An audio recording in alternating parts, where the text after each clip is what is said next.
Saudara-saudari terkasih, kita semua tahu yang namanya ranting.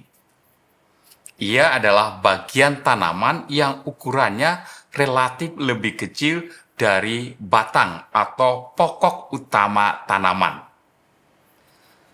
Meskipun kecil, di ranting-ranting inilah akan muncul buah.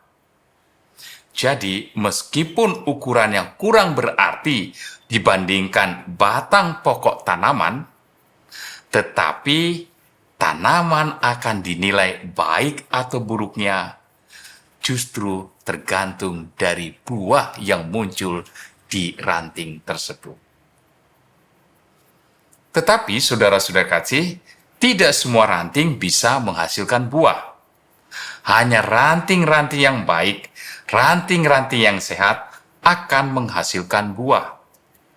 Ranting-ranting yang sehat biasanya tampak segar, kokoh, dan tidak terlalu banyak daun. Karena itu, untuk membuat ranting-ranting segar, petani biasanya memotong beberapa bagian dari ranting agar kelak ranting tersebut menghasilkan buah yang baik pula. Dalam konteks dunia pertanian inilah Yesus berkata, "Setiap ranting padaku yang tidak berbuah dipotongnya, dan setiap ranting yang berbuah dibersihkannya, supaya berbuah lebih banyak."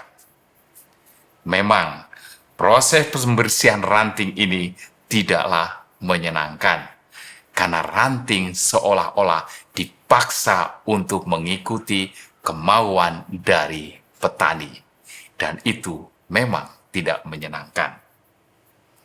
"Akulah pokok anggur, dan kamulah ranting-rantingnya," demikian kata Yesus.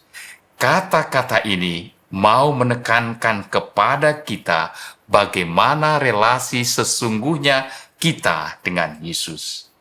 Kita tidak bisa terlepas dari Yesus. Karena itu, sebagaimana yang ada dalam dunia pertanian, ranting hanya akan menghasilkan buah jika terus bersatu dengan pokok. Demikian pula hidup kita sebagai seorang pengikut Yesus. Hidup kita hanya akan menghasilkan buah-buah iman jika kita selalu mendekatkan diri atau menyatukan diri dengan Kristus sendiri. Ranting tidak boleh merasa lebih berguna dari pokok dan merasa lebih berharga hanya karena mendapat pujian-pujian dari orang lain tentang buah yang ada di rantingnya. Dan disinilah seringkali hidup kita jatuh. Kita yang adalah ranting terkadang melupakan Yesus yang adalah pokok karena kita kerap sibuk dan bangga dengan apa yang telah kita lakukan. "Ini hasilku, ini pekerjaanku, ini usahaku," adalah ungkapan-ungkapan yang senantiasa mengintai dan membuat kita jatuh. Jatuh dalam arti menjauh dari Yesus. Semoga kita senantiasa ingat akan diri kita bahwa kita hanyalah ranting.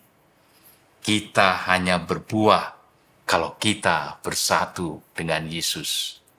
Kita hanya menghasilkan buah-buah iman yang baik dalam hidup kalau Yesus selalu ada dalam hidup kita, menjadi sumber hidup kita. Tuhan memberkati.